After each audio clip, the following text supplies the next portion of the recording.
नमस्कार दोस्तों, आपका स्वागत है अपनी YouTube चैनल PFP में। आज हम रिलायंस इंडस्ट्रीज के बारे में चर्चा करने वाले हैं। स्टॉक कंटिन्यूसली अपने सपोर्ट तोड़ता जा रहा है, गिरता जा रहा है, तो ऐसी सिचुएशन में एज ए रिटेलर हमें क्या करना चाहिए, इसके बारे में आज हम चर्चा करने वाले हैं। तो सबसे पहले कंपनी के फाइनेंशियल ट्रेंड पे नजर डाल देते हैं। आप देख पाएंगे कोविड की वजह से गिरावट जरूर देखने को मिली, रेवेन्यू नीचे गया था, लेकिन वापस एक स्ट्रॉन्ग बाउंस बैक आया और 2022 में ऑल टाइम हाई रेवेन्यू और प्रॉफिट रिपोर्ट किया है, जो कि क्लियरली बहुत अच्छी बात है। रिटर्न रेशियोज के बारे में बात करें तो ROE 8% है, ROC 8% है और ROA आपको 4% नजर आता है। तो रिटर्न रेशियोज देखिए बहुत अच्छे तो नहीं है, लेकिन ये एक कॉन्ग्लोमेरेट है, अलग अलग सेक्टर में काम करते हैं, तो यहां पर कंपैरिजन तो हम कर नहीं सकते किसी और सेक्टर के साथ, किसी और स्टॉक के साथ तो कंपेयर करना यहां पर मुश्किल हो जाता है। और जनरली जो कॉन्ग्लोमरेट्स होते हैं वहां पर रिटर्न रेशियोज बहुत ज्यादा अच्छे आएंगे, उसके चांस कम रहते हैं, क्योंकि कॉन्ग्लोमरेट्स जनरली आप देखेंगे जो कैपिटल इंटेंसिव सेक्टर होते हैं वहीं पर आपको बड़े बड़े कंपनीज यहां पर नजर आती है।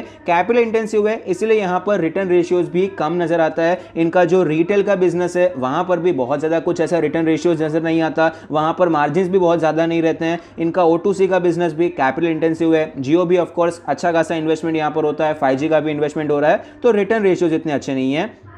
लेवरेज रेशियो के बारे में बात करें, डेट टू इक्विटी 0.34 है, तो 0.5 के नीचे तब तक अच्छा है। कर्जा है लेकिन इतना ज्यादा नहीं है कि बहुत ज्यादा हमें चिंतित होना चाहिए। इंटरेस्ट कवरेज रेशियो 8.6 है, रीजनेबल नजर आता है। शेयर होल्डिंग पैटर्न के बारे में बात करें तो टोटल प्रमोटर होल्डिंग 50.62% है, जिसमें से कुछ भी प्लेज नहीं है। Mutual fund 5.5%, other DII 9%, FII 24%, retail and other category में 11% की हिस्सेदारी है। शेयर होल्डिंग पैटर्न काफी अच्छा नजर आता है। प्रमोटर के पास 50% की इक्विटी भी है और इंस्टीट्यूशंस का इंटरेस्ट भी काफी अच्छा है। रीसेंट ट्रेंड के बारे में बात करें तो म्यूचुअल फंड, अदर DIIs तो माल खरीद रहे हैं, लेकिन FIIs धीरे धीरे यहां पर माल बेचते जा रहे हैं।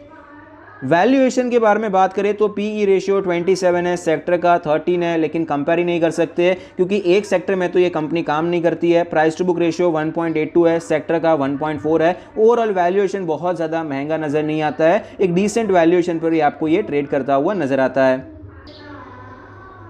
स्टॉक के चार्ट पर हमें नजर आता है कि स्टॉक में पिछले एक साल में बड़े मूवमेंट्स देखने को मिले हैं, लेकिन ओवरऑल इन्वेस्टर्स के लिए स्टॉक में कोई मूवमेंट ही नहीं हुआ है। जहां से शुरू हुआ था ऑलमोस्ट उसी प्राइस पे आपको ये ट्रेड करता हुआ नजर आता है। बीच में कई बार आपको ट्रेंड चेंज होता हुआ नजर आया और फिलहाल यहां पर डाउन ट्रेंड शुरू होता हुआ नजर आता है। इस प्रकार के संकेत चार्ट पर नजर आते हैं क्योंकि ये स्टॉक अपने सारे मूविंग एवरेज के नीचे ट्रेड कर रहा है। डेली RSI 27 का लेवल है, काफी ज्यादा वीक नजर आता है। यहां पर इंपॉर्टेंट लेवल्स के बारे में बात करें तो सबसे पहले हम रेजिस्टेंस और सपोर्ट ड्रॉ कर लेते हैं। अभी जो हमारा सपोर्ट बना हुआ था 2400 का लेवल, वो अभी के लिए एज ए रेजिस्टेंस काम करेगा क्योंकि वहां से एक ब्रेकडाउन हुआ है। सपोर्ट के बारे में बात करें तो अप्रोक्सीमेटली 2250 के आसपास हमें सपोर्ट नजर आता है क्योंकि यहां पर पहले भी एक अच्छा बाउंस बैक हमें देखने को मिला है। वीकली चार्ट पे चलते हैं। वीकली चार्ट पर अगर हम देखने जाएंगे, हमारा जो रेजिस्टेंस है थोड़ा ऊपर शिफ्ट हो जाएगा क्योंकि एक्चुअल ब्रेकडाउन जो कंसोलिडेशन के बाद हुआ था वो अप्रोक्सीमेटली 2500 के लेवल से हुआ था।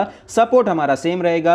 मंथली चार्ट पे चलते हैं। मंथली चार्ट पे क्लियरली संकेत अच्छे नजर नहीं आते हैं, वीकनेस यहां पर दिखाई पड़ती है। हमारा रेजिस्टेंस तो वही रहेगा और सपोर्ट भी वही रहेगा जो हमने वीकली चार्ट पे देखा। यहां पर आपको एक ट्रेंड लाइन भी नजर आती है और ये ट्रेंड लाइन हमें टूटती हुई नजर आई है। सितंबर का महीना ऑलरेडी कंप्लीट होने को ही आया है, 1-2 दिन है। बहुत ज्यादा स्ट्रॉन्ग रिकवरी आ जाएगी, वापस ये 2400 के ऊपर चला जाएगा। होने को कुछ भी हो सकता है, लेकिन अभी के लिए चांसेस हमें थोड़े से कम नजर आते हैं। हालांकि जिस प्रकार से स्टॉक गिरा है, मैं यहां पर शॉर्ट कवरिंग जरूर एक्सपेक्ट कर रहा हूं। यहां तक तो स्टॉक आपको एटलीस्ट जाना ही चाहिए क्योंकि जिस प्रकार से गिरावट हुई है, नए शॉर्ट्स यहां पर क्रिएट होने के चांसेस थोड़े से कम हो जाते हैं। लेकिन मंथली कैंडल जिस प्रकार से बन रही है फिलहाल तो हमें वीक ही नजर आती है। तो अब यहां पर करना क्या चाहिए एज ए रिटेलर? अगर आप स्विंग ट्रेड की अपॉर्चुनिटी यहां पर ढूंढ रहे हैं रिलायंस में, अगर आप शॉर्ट टर्म के लिए ट्रेड करना चाहते हैं तो देखिए ये जो प्राइस है ये बेचने का तो प्राइस नहीं है क्योंकि ऑलरेडी सेलर्स को यहां पर प्रॉफिट मिल चुका है। सपोर्ट के आसपास आ रहा है, ये यहां पर आप अटेम्प्ट करने के बारे में सोच सकते हैं। सपोर्ट ट्रेडिंग करना चाहें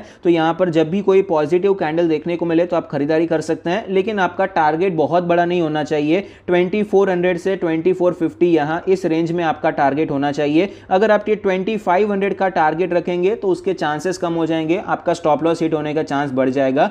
अब बात करते हैं पोजिशनल ट्रेडिंग के बारे में। पोजिशनल ट्रेडिंग के लिए फिलहाल के लिए मैं अवॉइड करना ज्यादा प्रेफर करूंगा, वेट एंड वॉच करूंगा क्योंकि यहां पर ये ट्रेंड लाइन ब्रेकआउट हो सकता था, नहीं हुआ। यहां पर एक सपोर्ट था वो टूट गया, जिसके बाद हमने डिस्कस भी किया था कि एक साइड पे तो मोमेंटम स्ट्रांग देखने को मिलेगा, या तो तेजी अच्छी देखने को मिल सकती है या फिर गिरावट।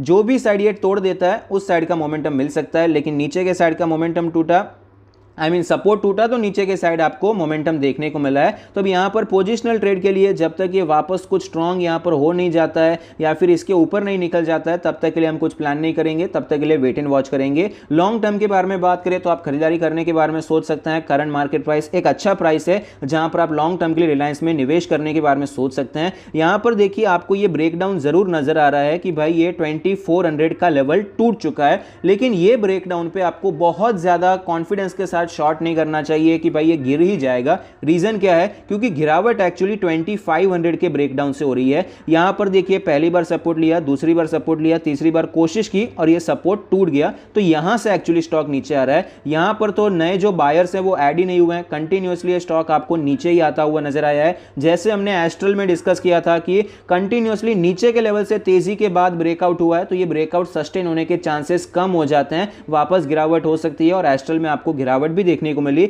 उसी प्रकार से रिलायंस में 2400 का लेवल टूटा जरूर है, लेकिन ऊपर के लेवल से ऑलरेडी सेलिंग हो रही है, तो कभी भी आपको एक स्ट्रॉन्ग बाउंस बैक भी देखने को मिल सकता है। तो आप यहां पर इन्वेस्ट करना चाहें तो ऑफकोर्स कर सकते हैं, लेकिन शॉर्ट यहां पर करंट मार्केट प्राइस पे नहीं करना चाहिए। आई होप आपको वीडियो पसंद आता है, कुछ सीखने को मिलता है। Thank you, stay happy, happy investing.